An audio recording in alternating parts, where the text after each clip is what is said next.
अस्सलाम वालेकुम वीवर्स, आखिर कब तक के साथ मैं हूं काशिफ बशीर खान। वीवर्स, आज के टॉपिक जो है डिस्कस करूंगा। सबसे पहले तो माजरत के बारिश की वजह से हमारा प्रोग्राम, बल्कि मेरे लेट होने की वजह से आज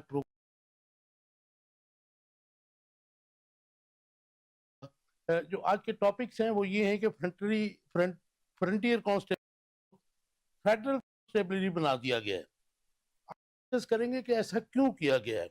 इसके अलावा फेडरल फोर्स बनाने का फैसला ऑर्डिनेंस के जरिए क्यों लागू किया गया, इसको पार्लियामेंट में क्यों नहीं लाया गया, क्योंकि पार्लियामेंट में 2/3 मेजोरिटी तो गवर्नमेंट के पास है।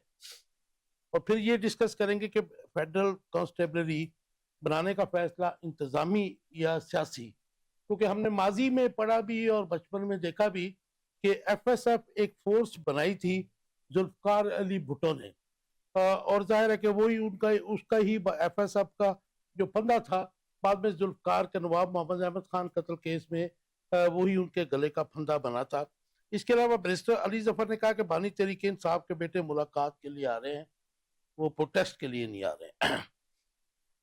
एक और डेवलपमेंट है, तहरीक इंसाफ के MNA जमशेद दस्ती की नशिस्त को ख़त्म कर दिया गया है।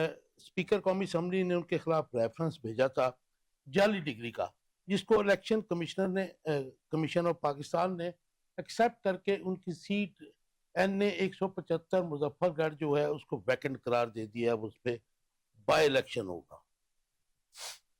सुपरिटेंडेंट अडयाला जेल ने आज एक स्टेटमेंट दी है। उन्होंने कहा जी इमरान खान मुकम्मल सेहतमंद है, उनका डेली जो है चेकअप भी होता है, उनको बावर्ची या कुक भी दिया गया है और इसके लिए उनके वॉक का भी इंतजाम है।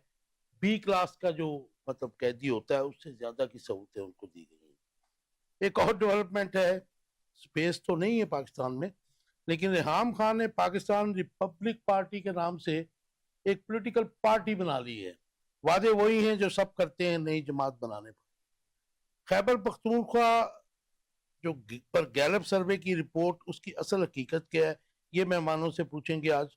और इसके अलावा अली मीन गंडापुर के जो रिहाई, इमरान खान की रिहाई के लिए 90 दिनों के बयान की क्या अहमियत है, क्योंकि तहरीक इंसाफ के कारकुनों और रहनुमाओं ने अली अमीन गंडापुर के इस बयान से लाताल्लुकी का ऐलान कर दिया है। अगर टाइम बचा तो चीनी के बहरान की जिम्मेदारी जो है उसके ऊपर बात करेंगे। इंट्रोडक्शन कराऊंगा अपने मेहमानों का जो मेरे साथ हैं। नासिर शराजी साहब, वेलकम टू द शो। हरल साहब मेरे साथ हैं। हरल साहब वेलकम टू द शो। शाही साहब आपसे शुरू करते हैं, कैसे देखते हैं आप ये जो फ्रंटियर कांस्टेबलरी को फेडरल कांस्टेबलरी बना दिया गया है। तलाल चौधरी जो वजीर मुमलिकत हैं दाखिला के, उन्होंने कल ऐलान किया और इसको जो है ऑर्डिनेंस के जरिए बनाया लागू किया गया है। और इसका दायरा जो दायरा कार होगा, इसकी जो डोमेन होगी वो पूरा पाकिस्तान होगा। आपका टेक। देखिए जी, एक आपको वाकया याद कराना चाहूंगा। जनरल ज़ियाउल हक मरहूम का जमाना था, उनसे किसी ने कंप्लेंट की कि फलां फोर्स जो है वो सही काम नहीं कर रही, तो उसके ऊपर एक और फोर्स बना दी जाए। उन्होंने कहा कल को कुछ लोगों का ये ख्याल होगा कि अब वो जो नई फोर्स बनाई है वो काम नहीं कर रही, तो फिर उसके ऊपर एक और फोर्स बना देंगे। तो वो साहब जो प्रपोजल लेके गए थे वो बड़े शर्मिंदा हुआ। तो जनरल ज़िया ने कहा कि ये कोई तरीका नहीं है कि एक फोर्स काम नहीं कर रही तो उसके ऊपर एक और फोर्स और फिर एक और फोर्स। जो काम नहीं कर रहे उनको ठीक किया जाए, जो नालायक है उनको बरतरफ किया जाए, जो अच्छे ईमानदार और कैपेबल और क्रेडिबल लोग हैं उनको कमांड दी जाए। तो मैं समझता हूं कि आज अगर हम देखें कि आज ये फैसला किस तनाजुर में किया गया है, तो वो भी ये है कि महसूस किया जा रहा है कि कुछ लोग डिलीवर नहीं कर सके। कोई भी फोर्स है जो भी फेडरल हुकूमत समझती है कि वो डिलीवर नहीं कर रही, तो उसमें उसके ऊपर एक और फोर्स बना दें। नहीं, वैसे तो अब ये कांस्टेबलरी जो है ना जी, ये पहले भी मौजूद है, लेकिन ये फ्रैंकली अंडर कंट्रोल तो मेरे ख्याल पे KPK की गवर्नमेंट की थी। नहीं, गुजारिश ये है कि फ्रंटियर कांस्टेबलरी भी मौजूद थी और बलूचिस्तान में भी कांस्टेबलरी थी और पंजाब में भी थी। राइट, सूबों में तो ये ऑलरेडी मौजूद थी, उसका मैंडेट भी बिल्कुल वाजे है, लेकिन अब उनको इकट्ठा करके फेडरल गवर्नमेंट के अंडर जो किया जा रहा है और उसकी एक सिंगल कमांड होगी और उसका मैंडेट अब कुछ और होगा। और उसमें ऑन ग्राउंड क्या होगा कि ज़ाहिर फौज का तो अपना एक रोल है, उसने तो सरहदों पे रह के मुल्क की हिफाजत करनी है। उसके बाद रेंजर्स आ जाते हैं, रेंजर्स का भी रोल डिफाइंड है, वो असल में फौज के साथ ही काम कर रही होती है। इन अ वे उसका भी काम सरहदों की हिफाजत ही है, और इंटरनल जो हमारे कई मसाइल नजर आ रहे हो वहां भी हुकूमत को फैसिलिटेट करना, उसका हाथ बटाना, उसमें सैलाब भी हैं, जल्जले भी हैं, सब कुछ है, सब कुछ आ जाए। फौज भी वहां काम करती है, रेंजर्स भी करते हैं।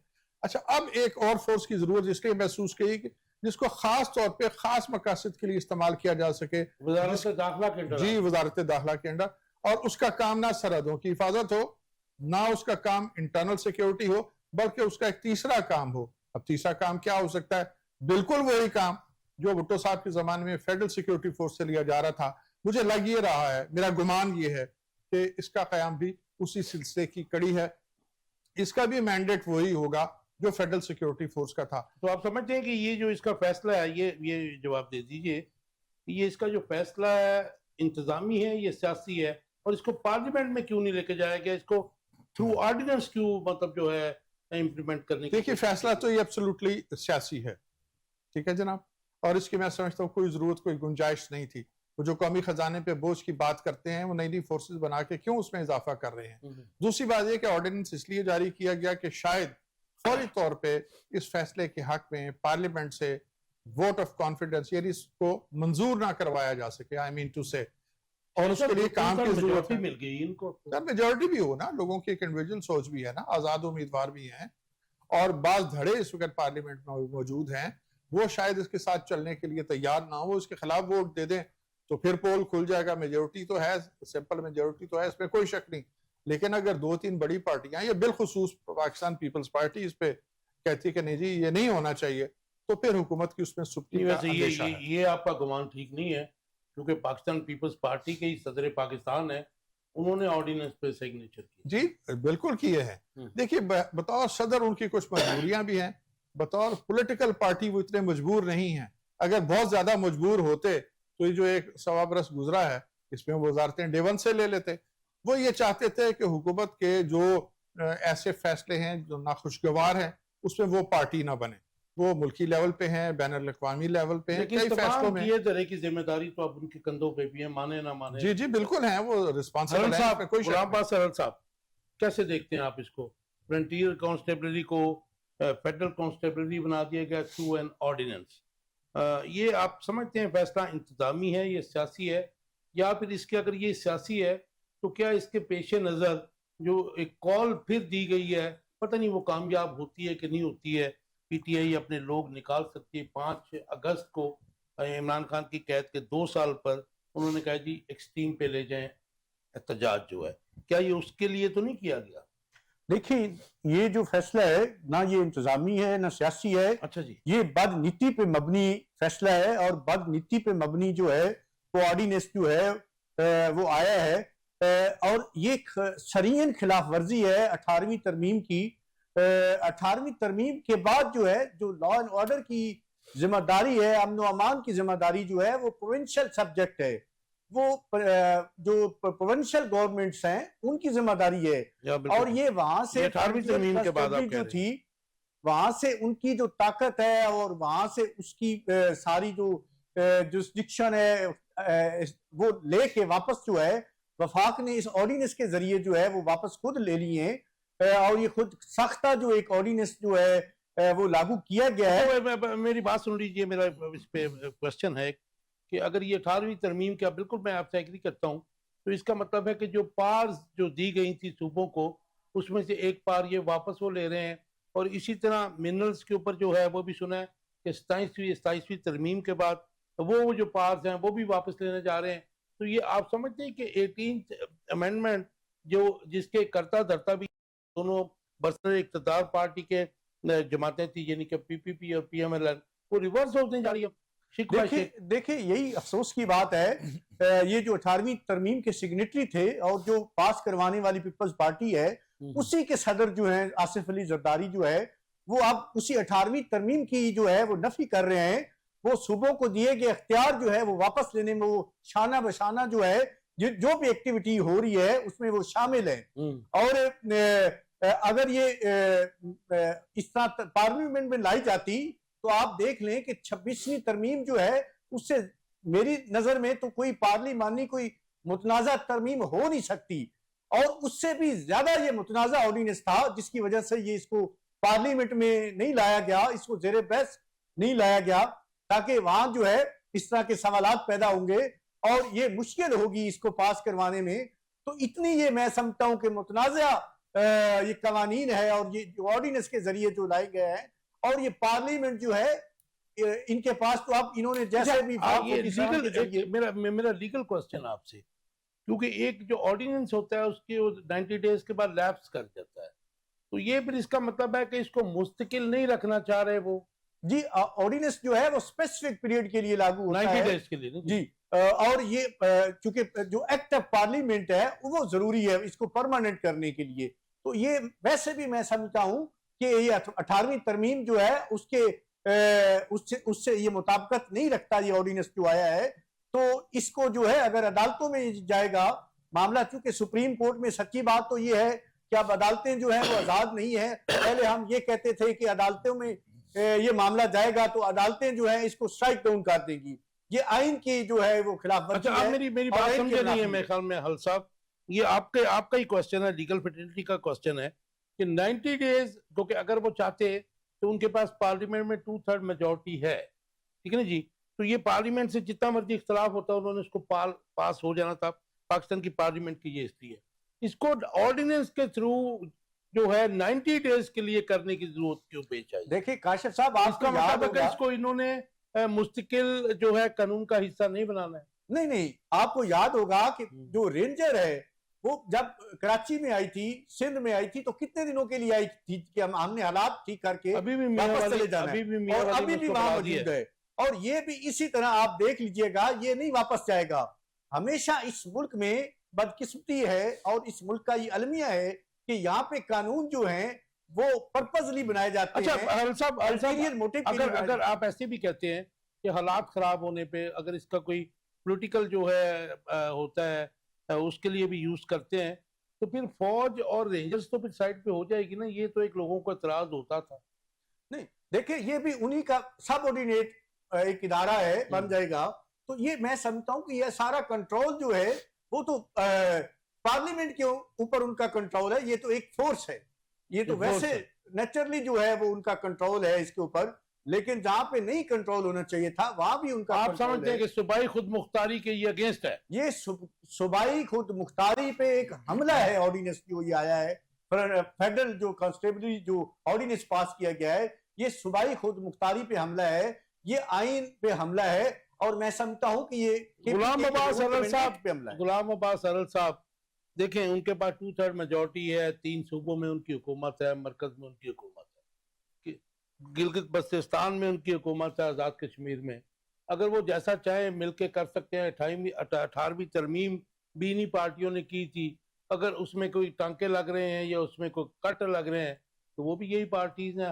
हम कौन होते हैं एतराज करते? देखिए जब भी कोई आइन के खिलाफ कोई एक्ट होगा, कोई ऑर्डिनेंस आएगा, तो हम जो है, चाहे वो वकील हो, चाहे सिविल सोसाइटी हो, चाहे मीडिया वाले हो, हमारा कम से कम इतना तो हमें चाहिए ना कि हम उसके खिलाफ आवाज उठाएं।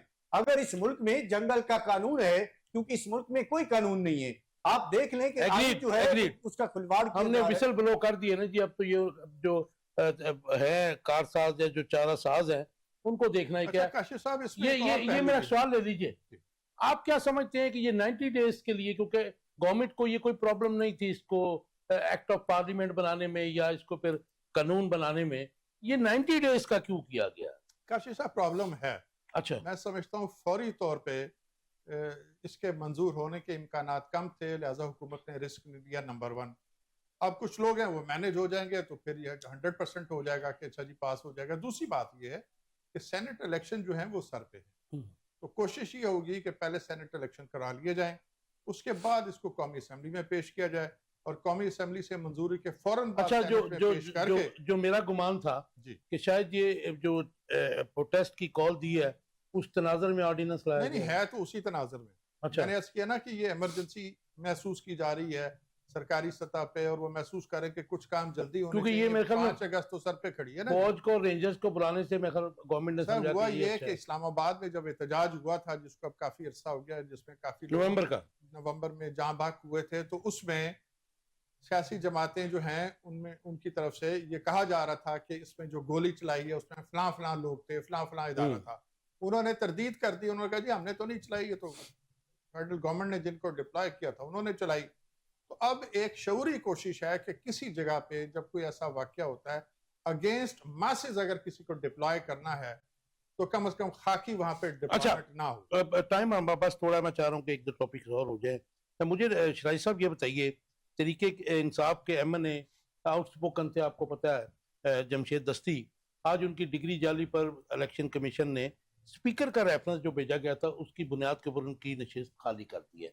और उमर अयूब को जो है उनको भी जो है उनके सासाजात के केस में जो रेफरेंस जाहिर है कि कौमी असम्बली के स्पीकर साहब ने भेजा है, तो उनकी भी जो है टाइम देने से इनकार कर दिया इलेक्शन कमीशन ने। तो ये इस तरीके से सीटें जो हैं और ली जा रही, क्या गवर्नमेंट को और सीटों की जरूरत है? जी यकीनन है। देखिए दो चीजें हैं ना जो साइमल्टेनियसली चल रही है। नंबर 1 और सीटों की जरूरत है। नंबर 2 ये है कि अपोजिशन को भी तो नुकसान पहुंचाना है ना, उनका भी शिकार करना है। जो झुक नहीं रहे, जो बिक नहीं रहे, उनको डिस्क्वालीफाई करने का भीतर तो पहले वोट तो नजर आता है। जी ऑफ कोर्स है, है। लेकिन बहरहाल हुकूमत की अपनी भी तो एक स्ट्रेटेजी होती है ना। अच्छा, ये जो डिग्री जाली करार देने वाला मामला ये बड़ा दिलचस्प है। एक आदमी 10 साल पार्लियामेंट में रहता है, नहीं पता लगता, वो बिल्कुल ठीक होता है, उसकी डिग्री असली होती है, लेकिन जब वो नापसंदीदा करार पा जाता है तो फिर उसकी डिग्री जाली हो जाती है। मुझे याद पड़ता है कि भुट्टो साहब के केस में एक जज साहब थे जिनका ताल्लुक सूबा खैबर से था।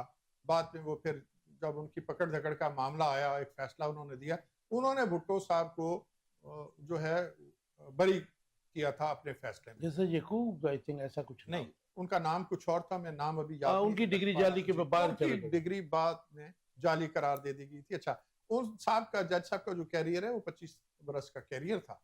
वो हाई कोर्ट में रहे थे, वो सुप्रीम कोर्ट में रहे थे। जब तक वो फैसले सरकार की मर्जी के मुताबिक करते रहे, उनकी सारी डिग्रियां जो थी वो असली थी। और एक फैसला जो नाखुशगवार था, जो हुकूमत को पसंद नहीं आया, साथ ही उनकी डिग्री जाली करार दे दी गई। इसमें एक बड़ी दिलचस्प बात है, यानी कैसे करार दी जाती है। एक शख्स का नाम मिसाल के तौर पे है NASIR, वो लिखता है, और कहीं उसने लिख दिए NASER, नसीर के स्पेलिंग यूं लिखती है, तो इसी पे उसकी डिग्री जाली हो जाएगी कि आप लिखते कुछ और है, वहां कुछ और लिखा हुआ है, आपके शनाख्ती कार्ड पे कुछ और है। इसी तरह अगर गलती से कोई डेट ऑफ बर्थ का मामला आ जाए, ये टेक्निकल ग्राउंड्स की बात टेक्निकल है। ग्राउंड्स पे होता है। जी जी बिल्कुल ऐसे ही।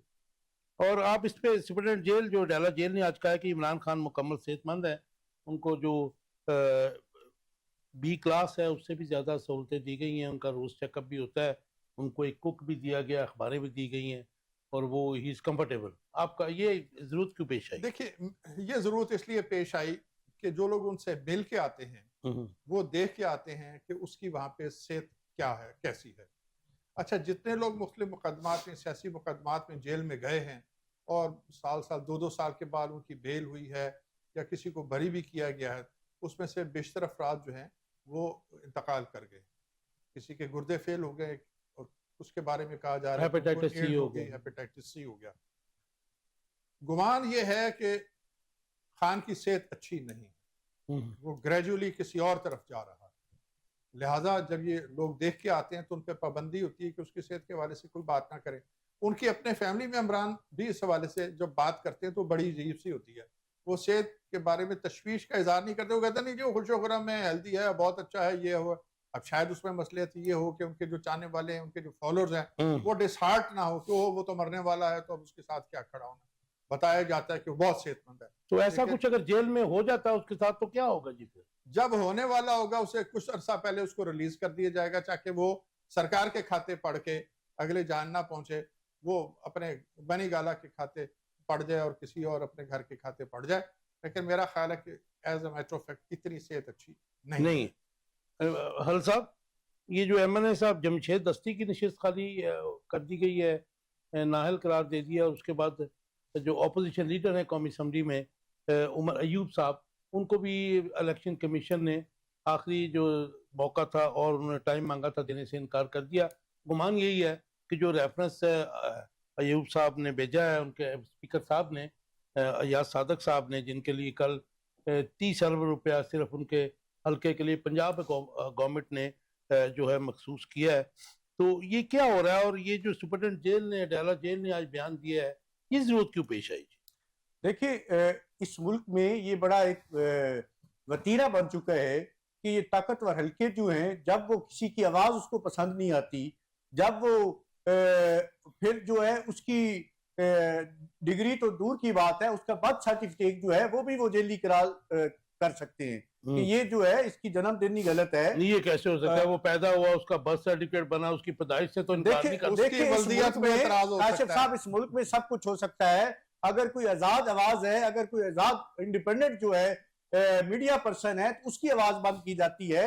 यहाँ पे जो भी मंजूर नजर है, चाहे वो पार्लियामेंटेरियन है, चाहे वो सियासतदान है, चाहे वो साफती तंजीम से उसका तल्लक है, तो जब तक वो मंजूर नजर है, साहब ये जो डिसीजन है ठीक है, ये लीगली इसके खिलाफ कोई मतलब अपील कर सकते हैं? देखिए इलेक्शन कमीशन का डिसीजन है, उसके खिलाफ सुप्रीम कोर्ट में अपील हो सकती है। हाई कोर्ट में कि सुप्रीम कोर्ट में? सुप्रीम कोर्ट में अपील होगी। इलेक्शन कमीशन का जो भी फैसला होगा उसके खिलाफ सुप्रीम कोर्ट में डायरेक्ट अपील जाती है। ये आईनी बेंच के पास जाएगा कि बात किस्मती है कोई।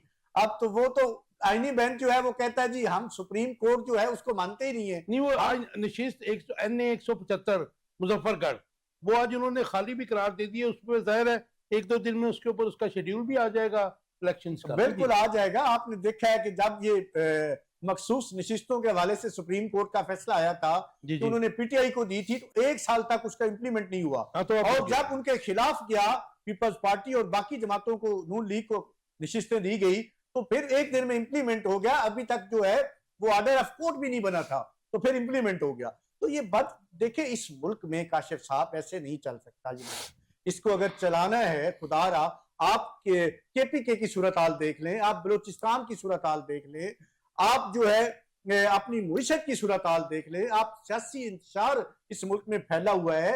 ये सारा प्रेशर जो है मेरी नजर में अब पिंडी जा रहा है, और इनको सोचना पड़ेगा कि या तो इस एक आदमी को हमने उसको निशाने इबरत बनाना है, तो फिर मुल्क को तबाह करना। अच्छा, ये जो अडाला जेल के सुप्रीटेंडेंट की तरफ से बयान आया, इसको आप कैसे देखते हैं? क्यों जरूरत पेश आई? देखें, इस मुल्क में सिर्फ कैदियों के भी कुछ हकूक होते हैं काशिफ साहब। ये कैदियों के जो हकूक हैं उनकी पामाली हो रही है यहाँ पे।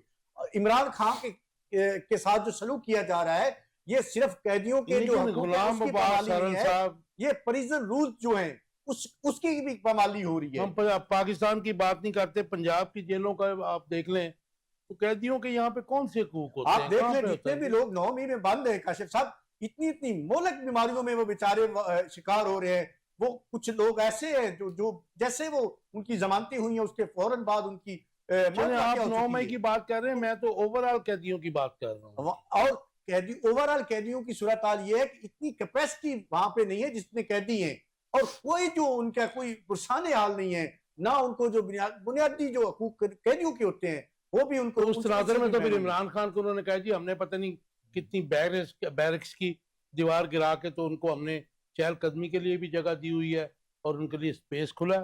ये ऐसे ही है जैसे रोजाना मुईशत के हवाले से फिगर आते हैं ना गलत, ऐसे ही काशिफ साहब ये देखिए, जब इस मुल्क का वजीर खजाना या एक अहम ओहदेदार जो है वो यहाँ गलत फिगर दे सकता है, तो एक सुपरिटेंडेंट जेल जो है वो गलत रिपोर्ट क्यों नहीं बना सकता? राइट साहब, काशिफ साहब, एक कैदी था माजी में, आजकल वो इक़्तिदार में है, उस पे इतना जुल्म हुआ कि उसके पास इस्त्री नहीं थी, उसको फ्राइंग पैन जो है वो चूल्हे पे गर्म करके तो अपने कपड़े इस्त्री करने पड़ते थे। ये तो फिर उसका इंटेलेक्ट लेवल है ना जी, अगर ऐसा हुआ तो जुल्म होते रहे। राइट, मुझे शाहिद साहब बताइएगा क्विकली कि एक तो रेहाम खान ने पाकिस्तान रिपब्लिक पार्टी के नाम से सियासी जमात बना ली है। टाइम इतना नहीं है कि 2-4 उन्होंने वो बातें की हैं कि ये तो वो जो उसके वो जो उनकी पार्टी का हिस्सा होंगी।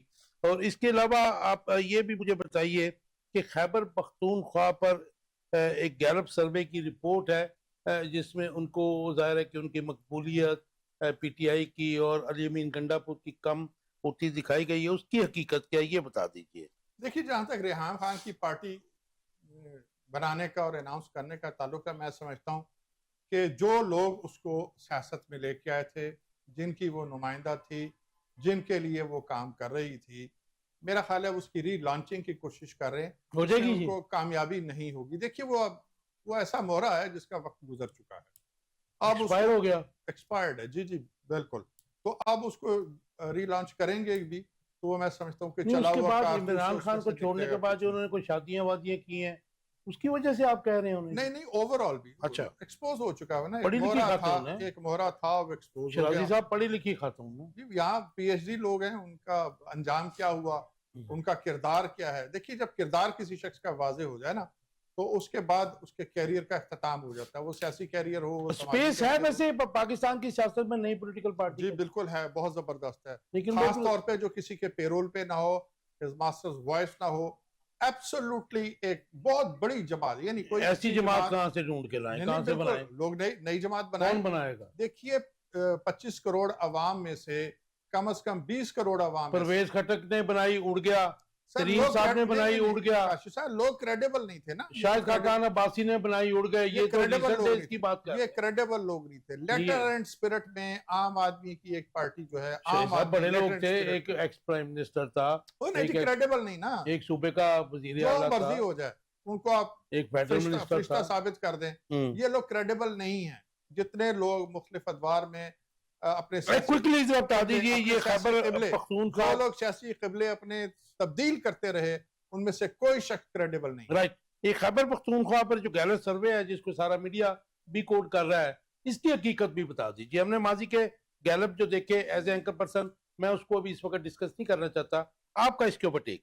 देखिए, मुख्तलिफ जो इस टाइप के अदारे हैं जो अपने सर्विस देते रहते हैं और मुख्तलिफ रिपोर्टें देते हैं, उनमें कहीं हकीकत होती है, कहीं फसाना ज़्यादा होता है। जहाँ तक एक ख़ास जमात तहरीक इंसाफ की पॉपुलैरिटी का सवाल है, उसकी पॉपुलैरिटी जो है, उसके सामने कोई शख्स नहीं ठहर नहीं, ये सकता। गैलप सर्वे कह रहा है कि 50% से कम हो चुकी है। नहीं, ऐसा नहीं है, ऐसा नहीं, ऐसा नहीं। शेख रशीद का बयान बड़ा जबरदस्त है। उसमें ये भी वो कहने लगे कि मैं पैसे दे के ऐसे कई सर्वे कराता था जब मुझे जरूरत होती। बल्कि उसने मरियम नवाज शरीफ के उस गैलप सर्वे में तारीफ की गई है, अकॉर्डिंग टू दैट गैलप सर्वे। बस इसी से आप अंदाजा कर लेना कि फिर वो कितनी क्रेडिबल रिपोर्ट होगी। राइट। यानी पंजाब के हालात देख लें, गवर्नेंस का मॉडल देख लें, कामयाबियां नाकामियां देख लें, ढोंग देख लें। नहीं, आप उसका इल्जाम भी आप नून लीग पे तो ना डालें। और किस पे दें? ये सर्वे कौन करवा रहा है? ये तो फेवरेबल खैबर सर्विस कौन पख्तूनख्वा करा? का सर्वे। नहीं नहीं नहीं, पूरे देखे वहां वो तो ऐसी जो असल डिश पकाई गई है ना, वो डिश तो ये है कि जी पंजाब में सूरत हाल बहुत है और सीएम पंजाब का ग्राफ जो है वो बुलंदी की तरफ जा रहा है। बाकी जो वो नमक डाला गया है सुबह खैबर का। अच्छा हल साहब, एक तो मुझे ये बता दीजिए कि ये रियाम खान ने जो पाकिस्तान रिपब्लिक पार्टी बनाई है, कोई फ्यूचर देख रहे हैं, कोई स्पेस देख रहे हैं नई पॉलिटिकल पार्टी का? और ये खैबर पख्तूनख्वा पर जो गैलप सर्वे आया है, इसकी हकीकत आप क्या देखते हैं? और ये साथ में क्योंकि टाइम खत्म हो रहा है, अली मीन गंडापुर की जो खान की रिहाई के लिए 90 दिन का अल्टीमेटम दिया है, उसकी अहमियत क्या है? क्योंकि इसको डिसऑन कर रहे हैं पीटीआई के कोर वर्कर और रहनुमा जो हैं। देखिए, जब बानी पीटीआई ने अपनी पार्टी बनाई तो उस वक्त उसको टांगा पार्टी कहते थे और सारे मजाक बनाते थे। ये पुरानी बात है, 29 साल पुरानी अब बात। रियाम खान जो है उसने पार्टी बनाई है, पढ़ी लिखी खातून है, अच्छा, उसका आईनी और कानूनी हक है और हम जो है उसके लिए बड़े बेस्ट विशेष है हमारी। तो जहां तक सूबाई हुकूमत की कारकर्दगी का सवाल है और पीटीआई की हुकूमत की कारकर्दगी का सवाल है और गैलप सर्वे को एक साइड पे कर दें काशिफ साहब, आप जितनी भी पाकिस्तान की सूबाई हुकूमतें हैं उनमें सबसे जो बदतरीन कारकर्दगी है वो पीटीआई की हुकूमत जो है केपीके में उसकी है। ना इनको अपोजिशन करना आती है, ना इनको हुकूमत करना आती है।